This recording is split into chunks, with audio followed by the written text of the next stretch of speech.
Good morning. Well, so you saw at the start of this, I was out kind of moseying around, checking on stuff, dreaming about that garden that's coming in. You also saw some of my seedlings that are coming up. Um, in that, in the seedling bed, in the little greenhouse, I have 4 different varieties of tomatoes, cucumbers and zucchini and cantaloupe and watermelon and bell peppers and jalapeno peppers and pie pumpkins. And I think the pie pumpkins are the only ones that haven't come up yet, but they take a while. Anyway, things that I know I can grow easily. Oh, and cucumbers. And did I say zucchini? Anyway. So things that I know will grow well and grow abundantly so that I can can them and preserve them and put them up. Y'all probably don't know because I haven't been around for one of these yet, but Joel and I both love to garden. We're learning. We are learning. So if you have any helpful tips, constructive criticism to throw in there from time to time when we're showing what we're doing, don't be bashful. Put it in the comments. We're open to anything because we are learning. Anyway, I love to preserve. I love to can. I do the pressure and I do the water bath, both. Anyway, it gives me a great sense of accomplishment and satisfaction. Growing our own food and putting it in our pantry. That's just that. To me, that's what it's all about. Anyway, that said. So there was something else that I wanted to talk about. The weather feels like there's something moving in. Some of you know that I am a bit of a weather buff. Years ago, I did chase professionally with scientists. We weren't just a bunch of rednecks hopping in our vehicles and chasing after tornadoes. Please don't do that. Don't be that guy.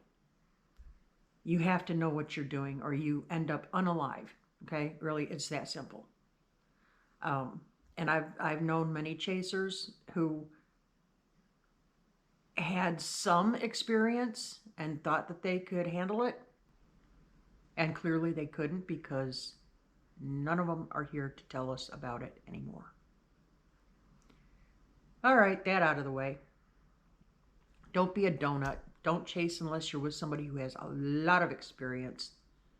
Okay, anyway, I'm off my soapbox. Something else that occurred to me. I was watching a YouTube video some time back. The thumbnail, of course, was very dramatic. And it was something like, "We survived the tornado."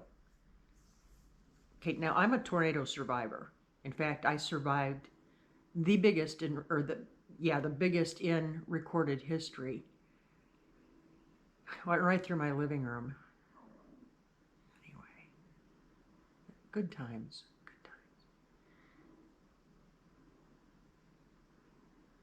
People do not understand the difference between tornado watch and tornado warning. So I'm going to break it down for you. A tornado watch means you need to be watching the sky because conditions are favorable for the development of severe thunderstorms and or tornadoes. Okay? Conditions are good. It doesn't mean you go jump in your closet. Number 2, tornado warning. That means radar has either indicated it or trained spotters have confirmed that it is imminent or happening. And you need to pay attention and get your bahonkies to your safe place. That leads me to the next. Know what your safe place is before you got to use it. If you have a basement, get into your basement. Get into a corner in the smallest room of your basement, okay? And make sure that others know where your safe place is in case the worst happens and we got to dig you out, okay? So if you have a basement, go there. If you do not have a basement, get to a closet or a small interior room with as many walls between you and the outside as possible, and hunker down. If you're caught out in the open, get to the lowest place that you can and lie down flat, okay? If you're on the road, do not stop your car, get out, and run up underneath a bridge. Bridges, overpasses act like wind tunnels. And when you've got 250-mile-an-hour, winds coming at you, you don't want to be in that. Get into a ditch and lay flat. You don't want to try to outrun a tornado. Their tracks change constantly. They go back on themselves, and then they have satellite vortices around them. Don't try to outrun a tornado. Don't be a donut. Don't. The other thing, if you're in a mobile home, okay, double wide, prefab, whatever you want to call it, if you are in a manufactured home, get out of it. Go to a safe place. Those things fly well and land poorly. Okay? Now, another thing to consider this time of year when storms are starting to get, they can hit in the middle of the night. You don't have a whole lot of time to think, right? And like in our situation, we have 3 cats and 4 dogs. So we keep our kennels handy. Now the dogs not so much, but the cats, they all get thrown into a kennel. That kennel goes into our safe place. Same with the dogs, into the safe place. I have a go bag, and in that go bag, I keep any medications we need for us and our pets. I keep our glasses. I keep a change of clothes.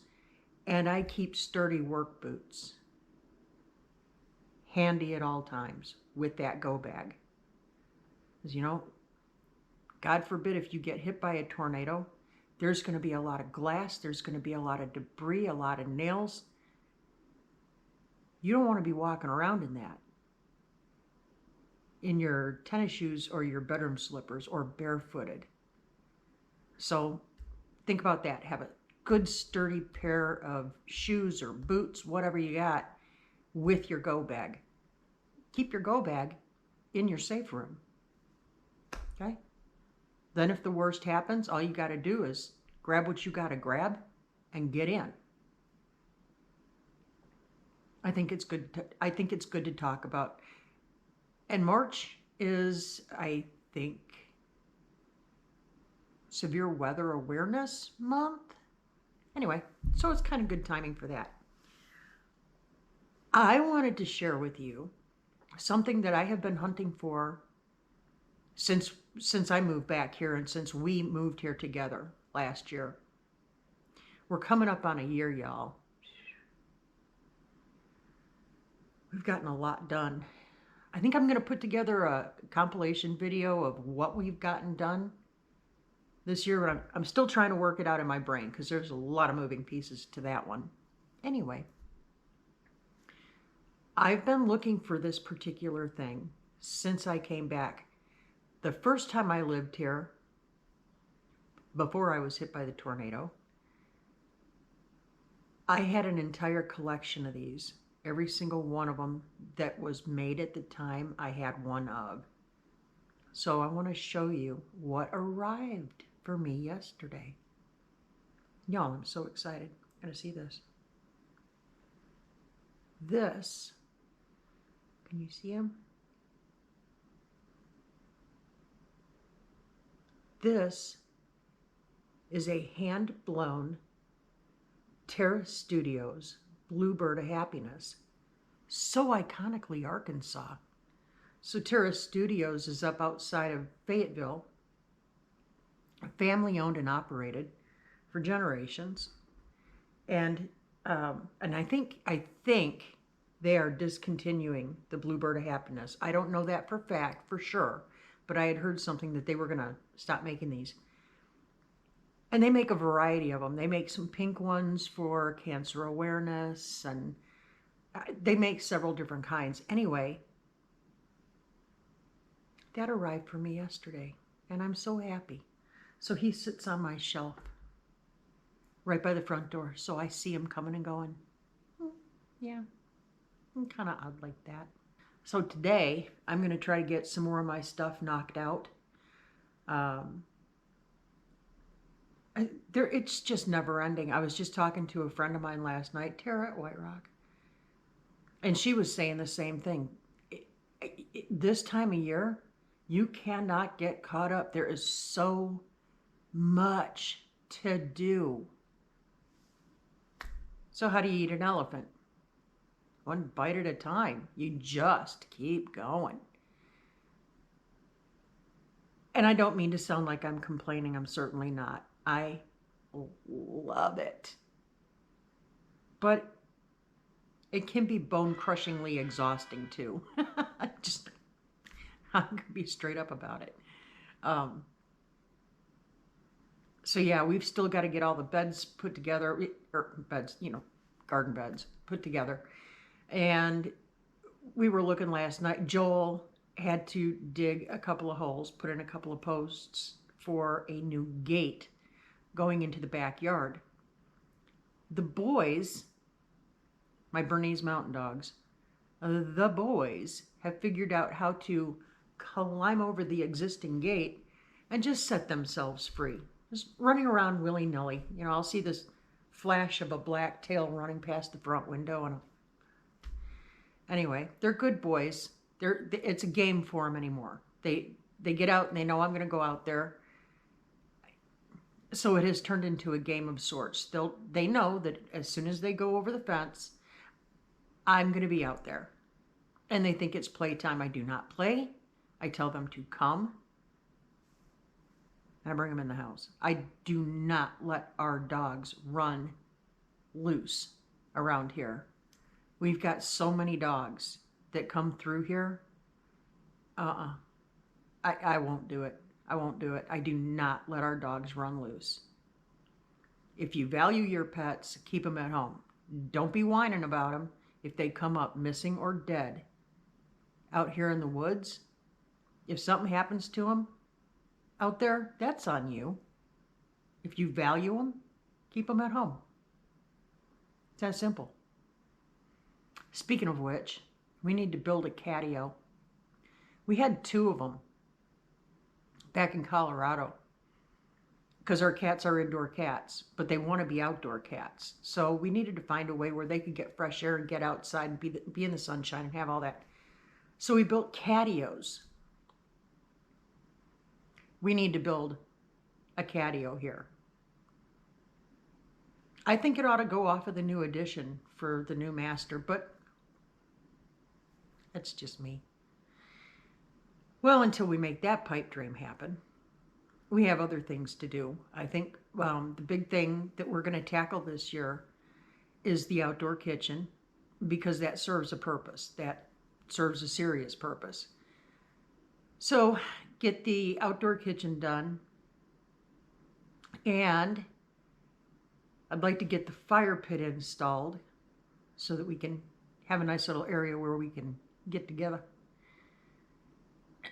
What else do I want to do? Of course, we got to get the garden in, yeah. And build the pontoon boat. We ground it out so hard last year, and we're going to continue to grind it out. But we need to do a little bit better job of balancing the grind with fun. So we're gonna play a little bit more this year. Henceforth, the YouTube meetup at 10 Killer Lake in Oklahoma, April 26th, 27th, 28th. Look for the flyers. All the YouTubers are putting them out there. It's open to anyone and everyone. And Joel and it's going to be our first time doing one of these. We are so excited because we're finding out that a lot of our supporters are going to be there, as well as other channels that we've become close with are going to be there. And then other channels that we'd like to get to know but haven't met face to face yet are going to be there. So it's going to be a great deal of fun. A lot of fun and a lot of fellowship. Big, huge hug fest. Looking forward to it. We're going to talk more about that this coming Friday night, unless Janet, Simply Jan Homestead, tells me otherwise. Joel and I are going at our usual time on Friday night, which is 8 o'clock Central Standard Time. We are part of the Friday Night Shenanigans group. So that starts at 5 o'clock with Freedom Redbird, followed by Janet, Simply Jan Homestead. She goes at 6 o'clock. Scott with Ramblin' with the Brooms. He goes on at 7 o'clock. And then we follow Scott at 8 o'clock. It was a lot of fun last week. It's been fun every week we've been involved with it. We sure hope to see you there. All right, guys, if you haven't already, like, subscribe, hit that thumb so that you're notified when we drop new content. Keep that attitude of gratitude. Keep looking up. Say thank you. Y'all be blessed, and we'll catch you on the flip. Bye.